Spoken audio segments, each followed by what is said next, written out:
Dear students, ఈరోజు మనం macro economics అంటే స్థూల అర్థశాస్త్రంలో ఒక అత్యంత ప్రాముఖ్యత కలిగిన ఒక టాపిక్ గురించి మాట్లాడుకుందాం. మన గత క్లాసుల్లో ఫస్ట్ బిఏ స్టూడెంట్స్కి డిమాండ్, సప్లై, మార్కెట్, పంపిణీ, ఉత్పత్తి ఇలాంటి కొన్ని ఇంపార్టెంట్ అంశాల మీద గతంలో మనం ఆన్లైన్ క్లాసులు చెప్పుకున్నాం. దానికి స్టూడెంట్స్ నుంచి అదేవిధంగా స్టేటస్లోను వాట్సాప్లోను నన్ను ఫాలో అయ్యే నా మిత్రులు, శ్రేయోభిలాషులు అందరూ కూడా మాకు కూడా డిమాండ్ అంటే ఏంటి, సప్లై అంటే ఏంటి అర్థమైంది, బాగా చెప్పావు అని అన్నారు. సంతోషం. అయితే ఆ డిమాండు సప్లై కన్నా కూడా ఇప్పుడు మనం మ్యాక్రో ఎకనామిక్స్లో నేర్చుకోబోయే ఈ టాపిక్ చాలా ఇంపార్టెంట్ టాపిక్.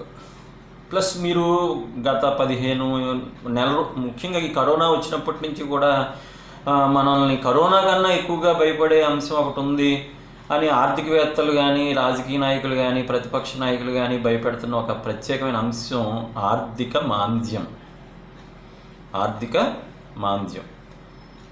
ఆ టాపిక్ అదృష్టవశాత్తు అది మనకు సెకండ్ బిఏ స్టూడెంట్స్కి ఒక టాపిక్. అది సెకండ్ బిఏ స్టూడెంట్స్కి 4th సెమిస్టర్లో ఒక టాపిక్ ఏంటంటే ఆర్థిక మాంద్యం, ద్రవ్యోల్బణం.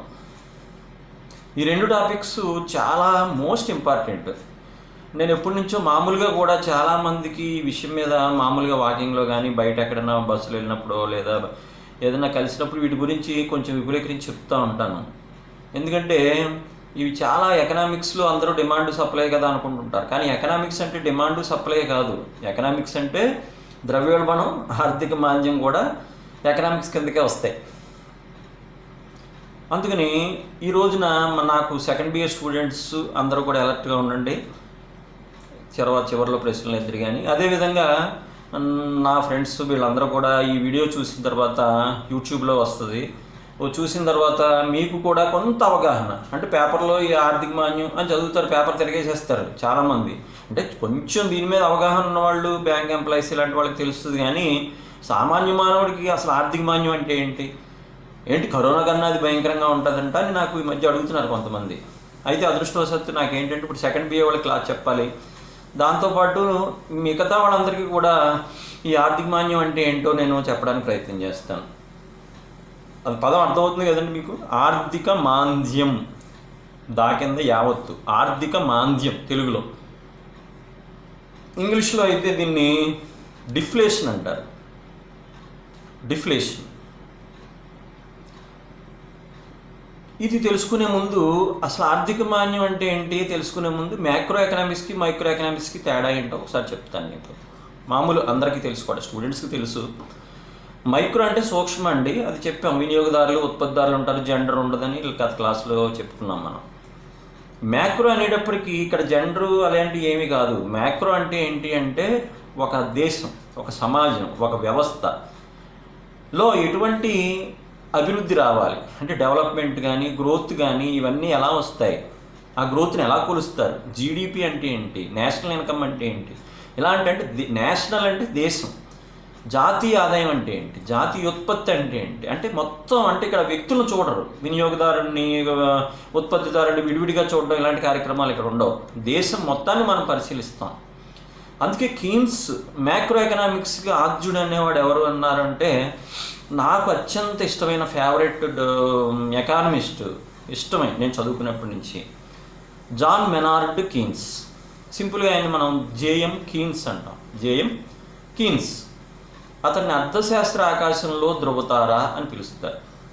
అతన్ని అర్థశాస్త్ర ఆకాశంలో ధృవతార అని పిలుస్తారు.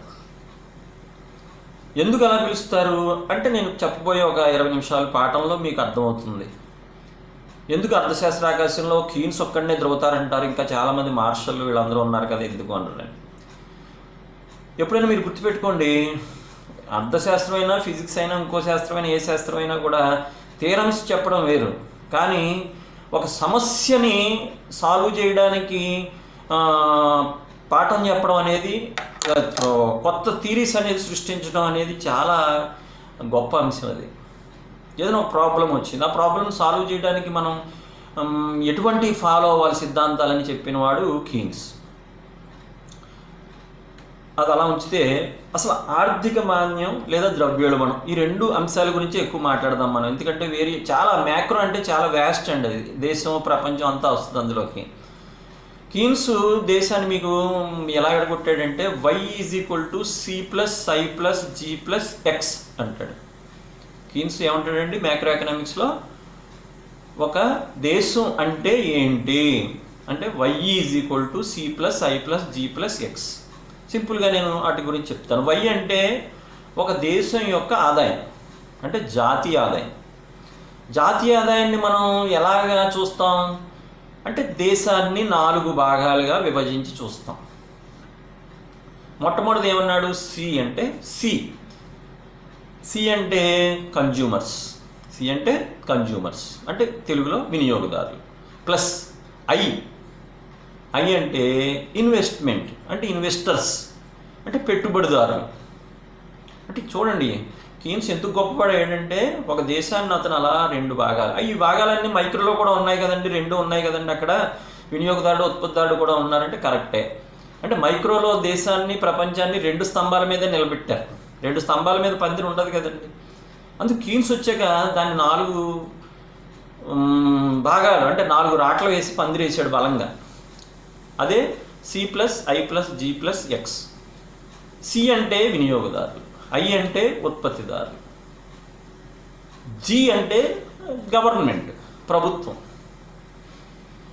ప్లస్ ఎక్స్ అంటే ఇక్కడ x మళ్ళీ x - m అంటాం.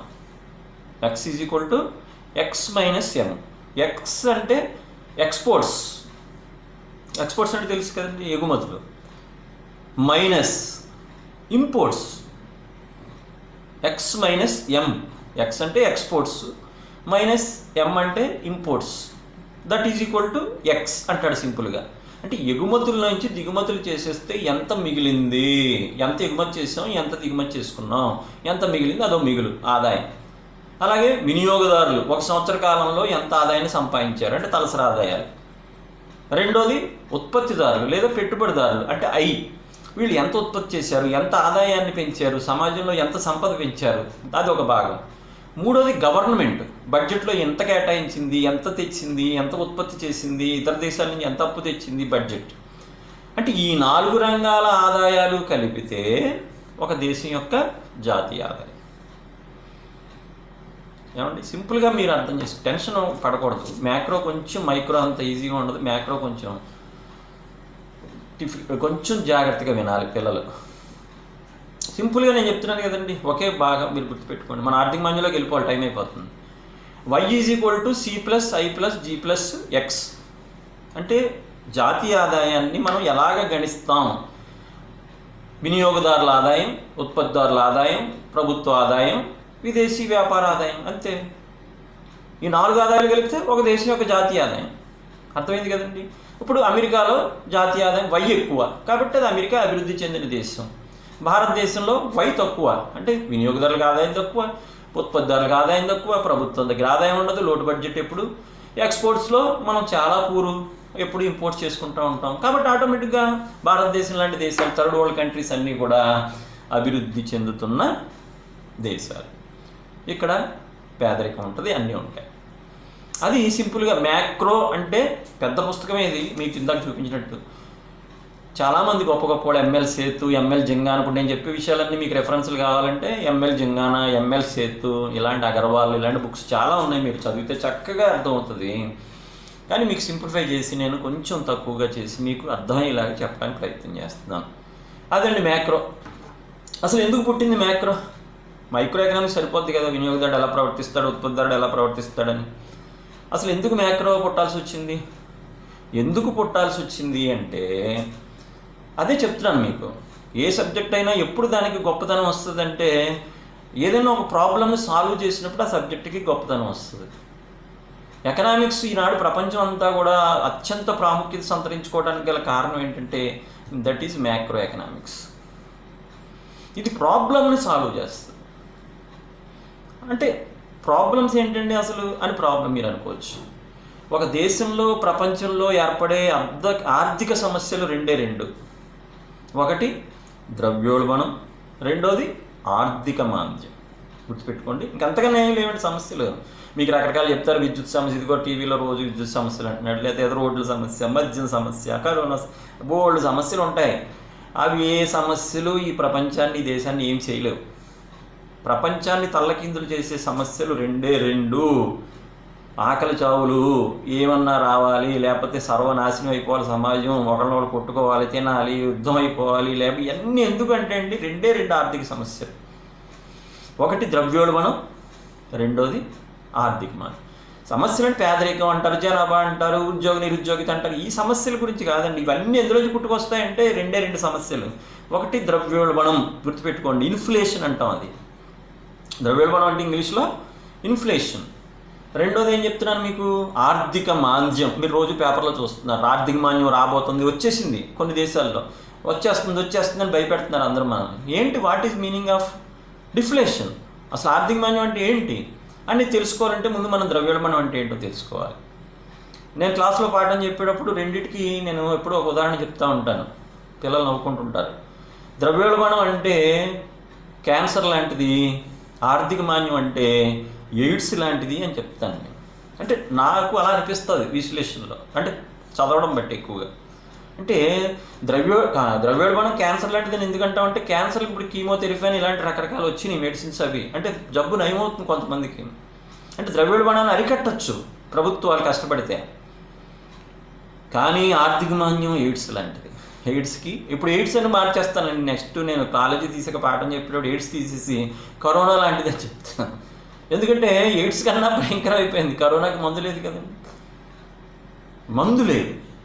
అంటే ఆర్థిక మాంద్యం కూడా ప్రపంచంలో దేశంలోకి వచ్చిందంటే దాన్ని ఎవరు కూడా కంట్రోల్ చేయలేరండి. అది ఇప్పుడు చూడండి ఎలా పాకేస్తుందో కరోనా, ప్రపంచాన్ని ఎలా గడగడలాడించేస్తుందో. అలాగ అంతకన్నా దారుణంగా ఆర్థిక మాంద్యం ప్రజల మీద విజృంభించేసి అది దాని పంజా ఇప్పేస్తుంది. ఏదో కనపడిన శత్రువు అది ఇది అని ఏదో టీవీలో వక్తలు చెప్తున్నారు. ఇది అంతకన్నా భయంకరంగా కనపడదు. ఇది అసలు అర్థమేమదు, కనపడడం సంగతి. కరోనా గురించి మీకు చెప్తే అర్థమవుతుంది. ఆర్థిక మాంద్యం అంటే ఏంటో అర్థమే కాదు మీకు, కానీ మిమ్మల్ని తినేస్తుంది అది. అటువంటి ఆర్థిక మాంద్యం గురించి చెప్తాను ఇప్పుడు మీకు. ముందు అది తెలుసుకోవాలంటే ద్రవ్యోల్బణం గురించి తెలుసుకోవాలి. ఎందుకంటే తొండ ముదిరితే ఊసరవేళ్ళు అవుద్ది. అలాగే ద్రవ్యోల్బణం ముదిరితే దేశంలో అది ఆర్థిక మాంద్యం అవుతుంది. ద్రవ్యోల్బణం ముదరడం ఏంటండి? ద్రవ్యోల్బణం అంటే ఏంటండి?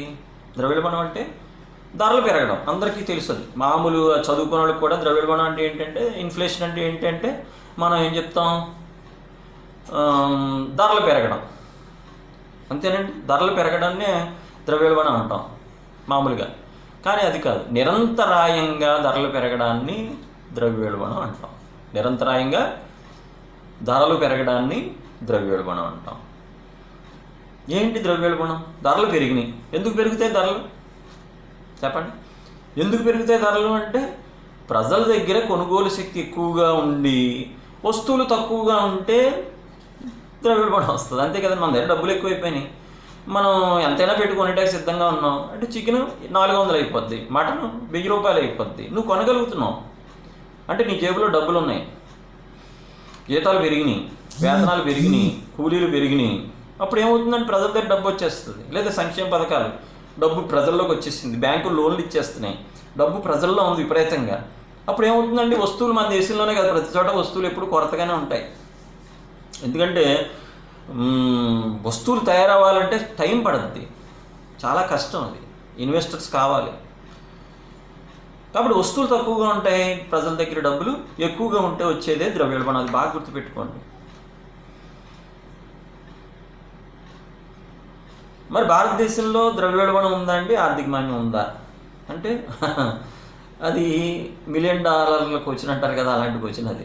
ఎందుకంటే భారతదేశంలో ప్రజల దగ్గర ఆదాయాలు ఉన్నాయి, అందుకే కదా కొంటున్నారు. సినిమా టికెట్ 300 అయినా కొని వెళ్ళిపోతారు, బళ్ళు రేటు పెరిగినా కొంటారు, కరెంట్ ఛార్జీలు కట్టేస్తారు. ఇదివరకు ఉద్యమాలు చేసేవారు ఏమన్నా రేట్లు పెరిగితే.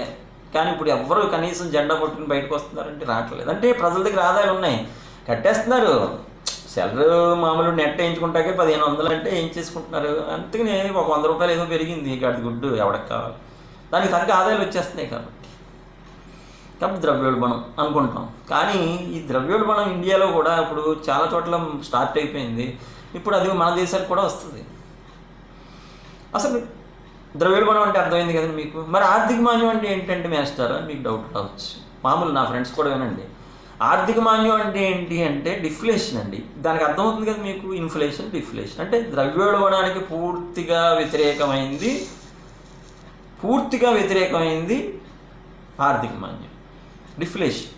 ఇక్కడ ఏం చెప్తున్నాను మీకు, ద్రవ్యం ఎక్కువగా వచ్చేసి చలామణి ఎక్కువగా ఉండి వస్తువులు తక్కువైపోవడం వలన వస్తువుల ధరలు పెరగడాన్ని ద్రవ్యోల్బణం అంట అని చెప్తాం. దానికి వ్యతిరేకంగా చెప్పండి, మీరు చెప్పచ్చు. అంటే ప్రజల దగ్గర కొనుగోలు శక్తి తగ్గిపోయి, అంటే వేతనాలు లేక జీతాలు తగ్గిపోయి ఉద్యోగాలు పోయి నిరుద్యోగం వచ్చేసి ప్రజల దగ్గర డబ్బులు లేకపోవడం, అలాగే మార్కెట్లో వస్తువులు ఎక్కువగానే ఉంటాయి, ఎందుకంటే ఎవరు కొనట్లేదు కదా. ప్రజల దగ్గర డబ్బులు లేనప్పుడు వస్తువులు ఏం కొంటారండి, కాబట్టి వస్తువులు ఇబ్బడముబ్బడిగా పెరిగిపోతుంటాయి. అంటే ఉత్పత్తి చేసిన సంస్థలు మూసుకు కూర్చోవాలన్నమాట. ఇంకా అలాగే ఎప్పుడైతే వేతనాలు లేవో ప్రజల దగ్గర, ఆటోమేటిక్గా వీళ్ళు ఏం చేస్తారంటే వస్తువులు కొనరు. వస్తువులు కొనకపోతే ఆ ఒక సంస్థ మూతపడుతుంది ఫస్ట్. అప్పుడు ఆ మూతపడేటప్పుడు అందులో 10,000 మంది కార్మికులను బయటకు తీసేస్తారు, నిరుద్యోగం వచ్చేస్తుంది.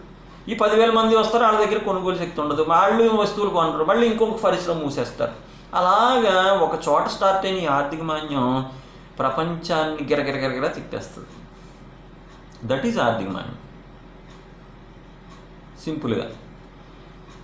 అయితే ఈ ఆర్థిక మాన్యం యొక్క చరిత్ర కూడా మీరు చూస్తే చాలా విచిత్రంగా ఉంటుంది. అంటే ఆర్థిక మాన్యం వస్తూ ఉంటుందండి. అలాగంటే ఇది మీరు తెలుసుకోవాలంటే దీనికి సంబంధించి ఒక్క నిమిషం కొంచెం మనం వెనక్కి వెళ్దాం. వ్యవస్థలో అన్ని సైకిల్స్ అండి. మనిషి పుట్టడం చనిపోవడం, 4 దశలు కదండి. ఆ 4 దశల్లో మనిషి అలా తిరుగుతూ ఉంటాడు. అలాగే ఈ ఎకనామిక్స్లో కూడా ఏమవుతుందంటే అండి, వ్యాపార చక్రాలని ఉంటాయి. పదం కొత్తగా ఉంది కదండి, వ్యాపార చక్రాలు. ఇంగ్లీష్లో దాన్ని ఏమంటామంటే బిజినెస్ సైకిల్స్ అంటాం. బిజినెస్ సైకిల్స్ అంటే వ్యవస్థ ఆర్థికంగా ఫస్ట్ బిగినింగ్లో స్టార్ట్ అవుతుంది, తర్వాత విస్తరణ అంటే విస్తరిస్తుంది, తర్వాత సౌభాగ్యం, తర్వాత తిరోగమనం, తర్వాత పునర్జీవనం. అర్థమవుతుందండి? విస్తరణ, ఆర్థిక సౌభాగ్యం, తిరోగమనం, పునర్జీవనం. దీన్ని ఏమంటామంటే బిజినెస్ సైకిల్స్ అంటాం, అంటే వ్యాపార చక్రాలు.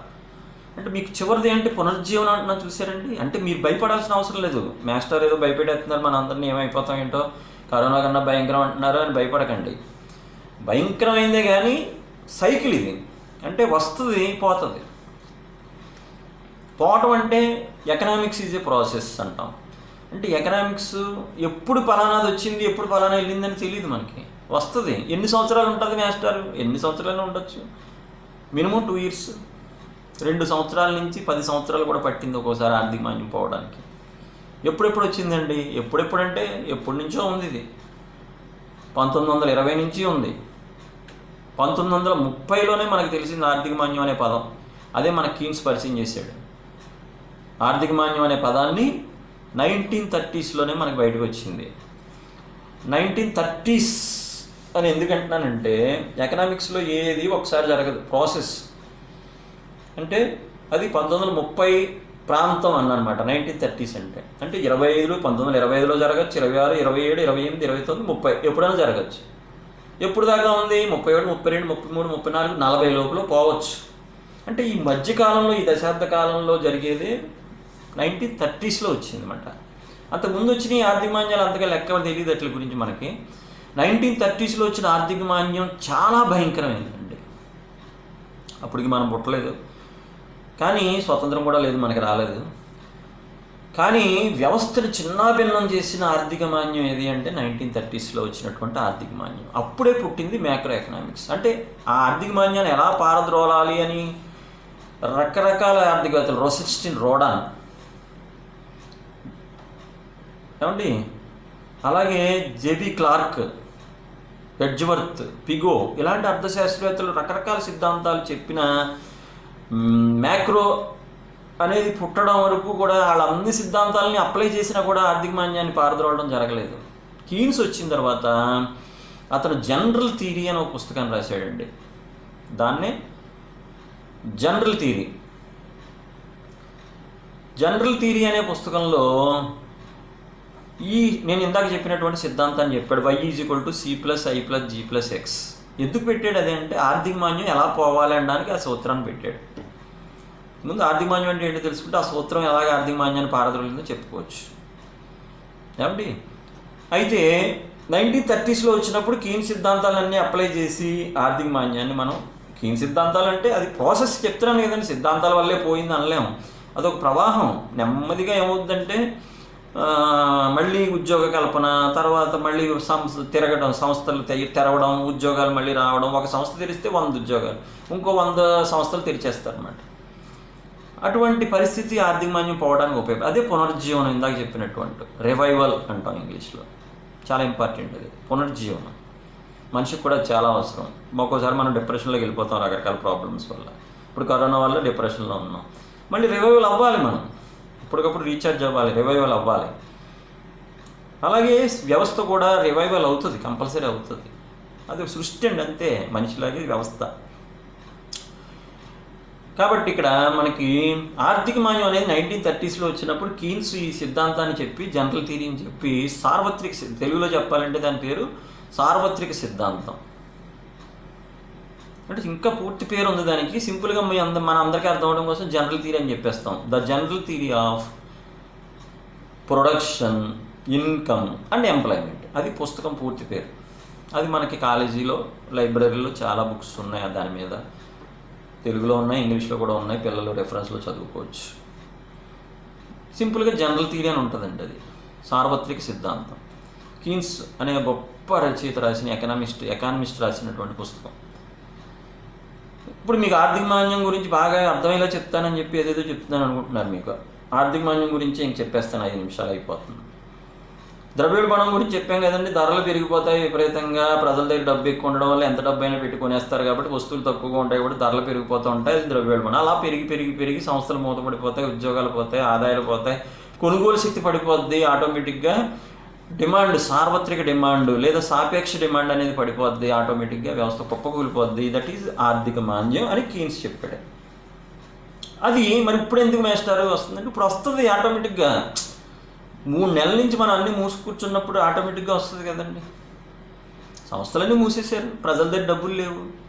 ఇప్పుడు అందుకే కదండి సెంట్రల్ గవర్నమెంట్ 20 లక్షల కోట్లు మనకి ఇస్తుంది ఉద్దీపన పథకాల ద్వారా అన్నప్పుడు ప్రజలందరూ డబ్బులు ఇస్తారేమో అనుకున్నారు చాలామంది. ఇప్పటికీ మన చంద్రబాబు నాయుడు గారు, జగన్, లేకపోతే కేసీఆర్ ఇలాంటి పెద్ద పెద్ద నాయకులు, నెక్స్ట్ ఏంటంటే పెద్ద పాపారావు గారు లాంటి మన ఎకానమిస్టులు, వీళ్ళందరూ కూడా దాన్ని చాలా బాధపడుతున్నారు. ఇలాగ సరిగ్గా ఇవ్వలేదు సెంట్రల్ గవర్నమెంట్ అని. అది మీరు నన్ను అడిగితే కరెక్టా కాదంటే, కరెక్టా అంటే అది ఇండైరెక్ట్గా వచ్చేటప్పుడు టైం పడుతుంది. కానీ ఇటువంటి టైంలో ప్రజలకి ఏం కావాలంటే కొనుగోలు శక్తి ఉండాలి ప్రజల దగ్గర. అంటే జేబులో డబ్బు ఉండాలండి. కీన్స్ చెప్పేది ఏంటంటే లిక్విడిటీ. నువ్వు ఇలాగా ఏదైనా మొన్న చెప్పాను, మీకు పెన్ను కొనుక్కోవాలంటే 2 రూపాయలు ఉండాలి నీ దగ్గర. నాకు 2 అంతస్తులు మేడ ఉందంటే ఎవడిస్తాడు పెన్ను మీకు? 2 ఇడ్లీ కావాలి. నాకు కారు ఉందంటే కారు ఆపితే కారు చూసి ఇడ్లీ ఎవడు పెడతాడు నీకు? జేబులో ఉన్న 5 రూపాయలు తీసుకుని ఇస్తాడు కానీ ఇడ్లీ. అంతేనండి. కారు చూసిస్తారా? ఇలా చేతికొని ఉంగరాలు చూసిస్తారా? ఎప్పుడు జేబులో 5 రూపాయలు 10 రూపాయలు ఉండాలి. That is liquidity. అది లేనప్పుడు మనం ఎన్ని చెప్పినా అంతే. అంటే ఇటువంటి టైంలో కీన్స్ చెప్పింది చేయాలి. కీన్స్ ఒకటి చెప్తాడండి, ఆర్థిక మాంద్యం వచ్చినప్పుడు ప్రభుత్వాలు ఏం చేయాలంటాడంటే, ఇప్పుడు అమెరికా అన్ని కోట్లు ఇచ్చినా, చైనా అన్ని కోట్లు ఇచ్చినా ప్రజలకి వేసేస్తున్నారు బ్యాంకుల్లో. ఏమండి 8 నెలలకు సరిపడా జీతాలు వేసేసారు స్పెయిన్లో. ఉద్యోగానికి రాపోయినా పర్వాలేదు ఇచ్చేయండి వాళ్ళకి 8,000. ప్రైవేట్ కంపెనీలు, అక్కడ గవర్నమెంట్ కంపెనీలు కాదు. 8 నెలలకు సరిపడా జీతాలు ఇచ్చేయండి అంటున్నారు. ఎందుకని? ప్రజలు ఇంకేదే ప్రేమని కాదు అక్కడ. అలా జీతాలు వచ్చేస్తే ఏం చేస్తారంటే ఆ జీతాలు పెట్టి వస్తువులు మిగిలిపోతున్నాయి కదా, ఎవరో కొనలేదు. ఇప్పుడు ఆ కొనేసుకుంటారు, ఆ వస్తువులు కొనుక్కుంటే మళ్ళీ ఉత్పత్తి మొదలైపోద్ది. అప్పుడు ఏమో ప్రజలందరూ మళ్ళీ ఉద్యోగాలకు వెళ్ళిపోతారు. ఎప్పుడైతే ఉద్యోగాలకు వెళ్ళిపోయారో ప్రభుత్వం ఇంక జీతాలు ఇవ్వక్కర్లేదు, ఫ్రీగా ఆ ప్రభుత్వ కంపెనీలు ఇస్తాయి. అంటే ముందు ఇనిషియేటివ్గా ప్రజల చేతులు పెట్టాలి. అందుకే కీన్స్ ఏమంటాడు, గోతులు తవ్వండి, గోతులు పూడ్చండి. అది అతని సిద్ధాంతం. ఇలాంటి ఆర్థిక మాంద్యకాలంలో ఏం చేయాలండి, గోతులు తవ్వండి, గోతులు పూడ్చండి. అంటే ఒక 100 మంది గ్రౌండ్లో గోతులు తవ్వుకుంటూ వెళ్ళిపోతుంటారు గుణపాలు పెట్టుకుని, ఉదయం 8 గంటల నుంచి. వెనకాల వెంటనే ఇంకో 100 మంది తయారైపోతారు. వాళ్ళు ఏం చేస్తారు, ఆ గోతులు పూడ్చేస్తుంటారు, పారలతో పూడ్చుకుంటూ వెళ్ళిపోతారు. ఇంకో 100 మంది వస్తారు, వాళ్ళు గోతులు తవ్వేస్తుంటారు. మళ్ళీ ఇంకో 100 మంది వస్తారు, గోతులు పూడ్చేస్తుంటారు. సాయంకాలం అయ్యేప్పటికి ఏమన్నా పని అవుద్దండి అక్కడ, మళ్ళీ గ్రౌండ్ లాగే ఉంటుంది. కానీ 500 మందికో 1000 మందికో జీతాలు మాత్రం సాయంకాలం అయ్యేటికి ఒక్కొక్కడికి 1000 రూపాయలు 500 ఇచ్చేయాలి వేతనాలు.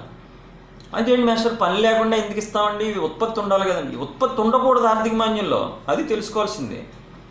ఆల్రెడీ ఉత్పత్తి వచ్చేసి ఉండిపోయినాయి, కార్లు వచ్చేసినాయి, టీవీలు వచ్చేసినాయి, కూరగాయలు వచ్చేసినాయి, బియ్యం వచ్చేసింది, అన్నీ పండేసి రెడీగా ఉన్నాయి. ఎవరు కొనకపోతే ఉత్పత్తిదారుడు దెబ్బతినేస్తాడు, ప్రభుత్వాలకు పన్నులు రాక ప్రభుత్వాలు దెబ్బతినేస్తాయి. టోటల్గా సర్వనాశనం అయిపోతుంది అన్నమాట. దట్ ఈజ్ ఆర్థిక మాన్యం. దానికి ఒకే ఒక మందు, కీన్స్ చెప్పిన మందు. ప్రజల చేతుల్లో ఇటువంటి పరిస్థితులు, అస్తమానం పనులు చేయకుండా, ఉద్యోగాలు చేయకుండా డబ్బులు ఇమ్మని ఎవడో చెప్పడు ఎకనామిస్ట్, ఎవడో చెప్పడు. నేను చెప్పను, కీన్స్ చెప్పరు, ఎవరో చెప్పరు, ఏ రాజకీయ నాయకుడు చెప్పడు. కానీ ఇటువంటి క్రిటికల్ పొజిషన్స్ ఉంటాయి. ఇప్పుడు కరోనా చాలా వరస్ట్ కండిషన్ అండి, మనకి ఇంకా అర్థం కావట్లేదు. ఇంకో నెల పోయేటప్పుడు పూర్తిగా దీని యొక్క స్వరూపం మనకు కనిపిస్తుంది. అంటే చచ్చిపోతారు మనుషులని నేను చెప్పట్లేదు, నాకు తెలియదు ఆ సైన్స్ గురించి. చచ్చిపోతారో వ్యాక్సిన్ కనబడుతుంది, నేను దాని గురించి, నేను ఎకానమిస్ట్ని కాబట్టి నేను ఎకనామిక్స్ చెప్తున్నాను. దీని ప్రభావం ఎకానమీ మీద ఎక్కువ పడిపోద్దండి. కరోనా వల్ల చచ్చిపోయే జనం కన్నా ఆకలితో చచ్చిపోయే జనాభా పెరుగుతారు. ఇప్పటికే వలస కూలీలు చచ్చిపోతున్నారు కదండి పాపం. ఇంకా వలస కూలీలు కాదు, మామూలు వాళ్ళకి కూడా తిండి తిప్పలేని పరిస్థితి వస్తుంది. అంటే ఇంకా మన ప్రభుత్వాలు మేలుకుని, ఇంకా ఈ తాపీ మేస్త్రులు అందరూ పని చేసేసుకోండి, ఉద్యోగాలు చేసేసుకోండి అని చాలా మేలుకున్నారు.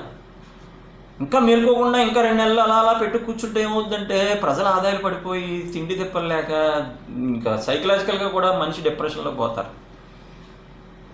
కాబట్టి ఎలా ఎదుర్కొంటాం అనేది మనం ఇంకా చూడాల్సింది. అప్పుడే దీని గురించి మనం రిజల్ట్ చెప్పలేము. కాబట్టి ఇప్పుడు మాస్టర్ ఆర్థిక మాంద్యం ఉందా మన దేశం అంటే ఉంది. వస్తువులు కొనట్లేదండి, కార్లు అలా పడున్నాయి, టీవీలు అలా పడున్నాయి, ఏసీలు అలా పడున్నాయి. ఏమీ ఎక్కడికక్కడ రైసు, బోల్డ్ అంత రైస్ పండేసి తెలంగాణలో, ఆంధ్రప్రదేశ్లో ఎక్కడిదక్కడ పడుంది. కందులు పండేసినాయి, మినువులు పండేసినాయి, వర్షాలు బాగా పడి కొనుగోలుదారులు లేరు.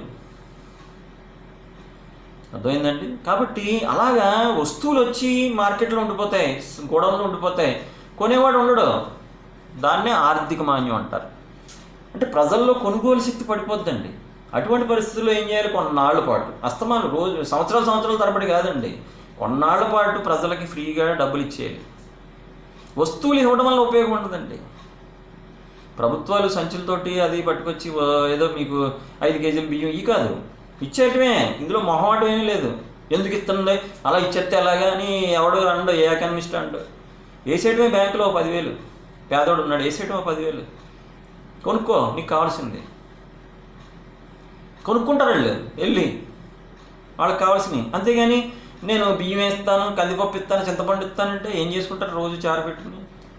కాబట్టి ప్రజలకు డబ్బులు ఇస్తే వాళ్ళు వస్తువులు కొనుక్కుంటే, ఆ వస్తువులు ఉత్పత్తి చేసే సంస్థలకి ఏమవుతాయండి, వస్తువులు అయిపోతాయి. అయిపోయినప్పుడు మళ్ళీ కొత్తగా వాళ్ళు వస్తువుల్ని, జాగ్రత్తగా వినాలి ఈ పాయింట్ మీరు, మళ్ళీ కొత్తగా వస్తువుల్ని ఉత్పత్తి చేయడానికి ప్రయత్నం చేస్తారు. ఎప్పుడైతే ఉత్పత్తి మొదలు పెట్టాలో ఎవరు కావాలి, శ్రామికులు కావాలి. ప్రభుత్వం కూర్చోబెట్టి తిండి పెడుతుంది కదా, వాళ్ళందరూ మళ్ళీ పనులకు వస్తారు, పనులు వస్తాయి, ప్రాజెక్టులు వస్తాయి, అపార్ట్మెంట్లు కడతారు, ఇవన్నీ వస్తాయి. వచ్చినప్పుడు మళ్ళీ ఆటోమేటిక్గా ప్రజలు ఆ వేతనాలతోటి అన్నీ కావాల్సినవి కొనుక్కుంటారు. ఇప్పుడు ఎంత బాగున్నారో అలాగే ఉంటారు. అప్పుడు ఒక్కసారి ఆగిపోద్దండి. ఇది ఎవరి తప్పు కాదు, ఇది బీజేపీ గవర్నమెంటా, కాంగ్రెస్ గవర్నమెంటా, చంద్రబాబు నాయుడు, జగన్, నథింగ్ అండి. తెలియనోడు మాట్లాడతారు ఆ మాటలు. ఎకనామిక్స్ తెలిసినోడు ఎవరిని అనం. అందరూ మేధావులు, అందరూ మంచివాళ్ళే, అందరూ గొప్ప ప్రభుత్వాలే. ఎవరు చేతిలో వ్యవస్థ ఏమన్నా నాశనం చేసుకుంటారండి. తెలియక మనం ఏమంటామంటే ఆడు బాగా చేసాడు, వీడు బాగా, ఎవరు బాగా చేయటం ఏముండవు. ఎకనామీలో అలాంటివి వచ్చినాయి విస్ఫోటనాలు, ఎవరు ఏమీ చేయలేరు, ఎవరేం చేయలేరు.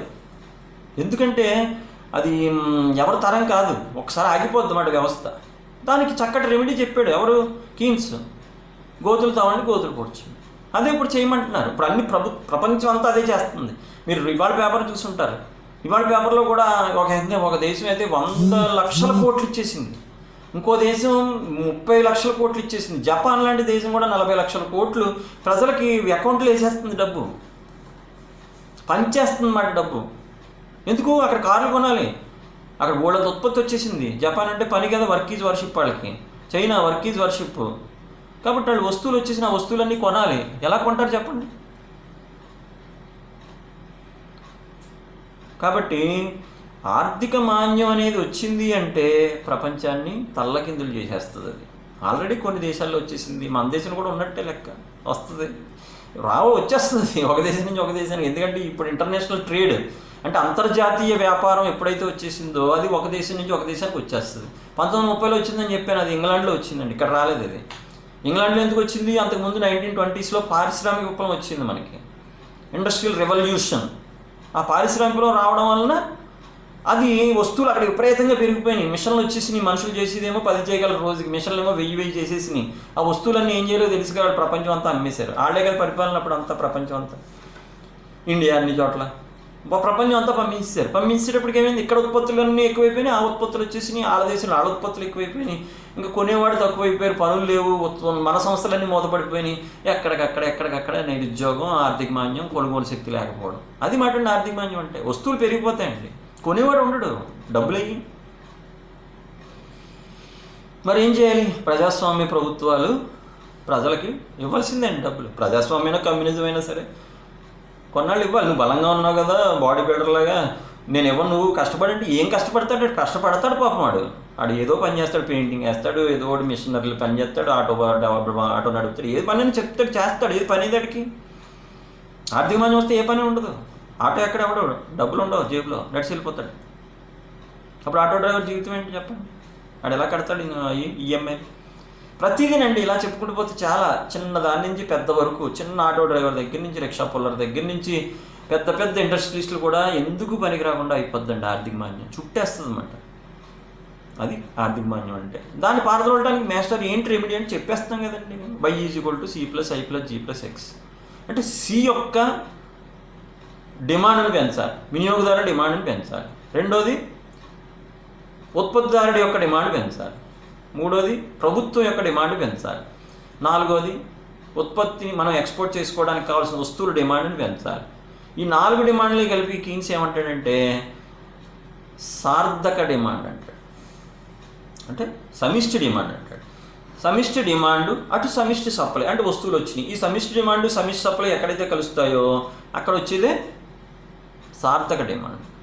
ఇంగ్లీష్లో ఎఫెక్టివ్ డిమాండ్. ఎంత బాగుందండి పదం, ఎఫెక్టివ్. మనం ఏ పని చేసినా ఎఫెక్టివ్గా చేయలే అంటాం, అంతే కదండి. ఇప్పుడు నేను ఎఫెక్టివ్గా చెప్పాలి పాఠం, చెప్తేనే మీకు నచ్చుద్ది. ఎఫెక్టివ్నెస్ ఉండాలి మనం ఏ పని చేసినా.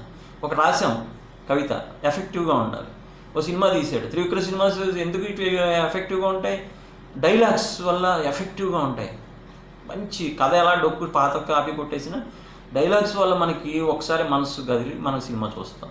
ఎఫెక్టివ్గా ఉండాలి. అలాగే డిమాండ్ కూడా ఎఫెక్టివ్గా ఉండాలి. ఏదో కాసేపు అయింది, చిన్న కిరాణా కొట్లో 4 వస్తువులు అయినాయి కాదు, ఇంకా బల్క్గా కొనాలి. కారు కొనుక్కునే స్టేజ్కి మధ్యతరగతోడు కూడా వెళ్ళాలన్నమాట. అది దట్ ఈజ్ ఎఫెక్టివ్ డిమాండ్. ఆ ఎఫెక్టివ్ డిమాండ్ ఎప్పుడైతే వచ్చిందో ఆటోమేటిక్గా ఆర్థిక మాంద్యం అనేది పటాపంచలు అయిపోద్ది. కాబట్టి మీకు ఈ లెసన్ ద్వారా 2 అంశాలు చెప్పాను. ఒకటి ద్రవ్యోల్బణం, రెండోది ఆర్థిక మాంద్యం.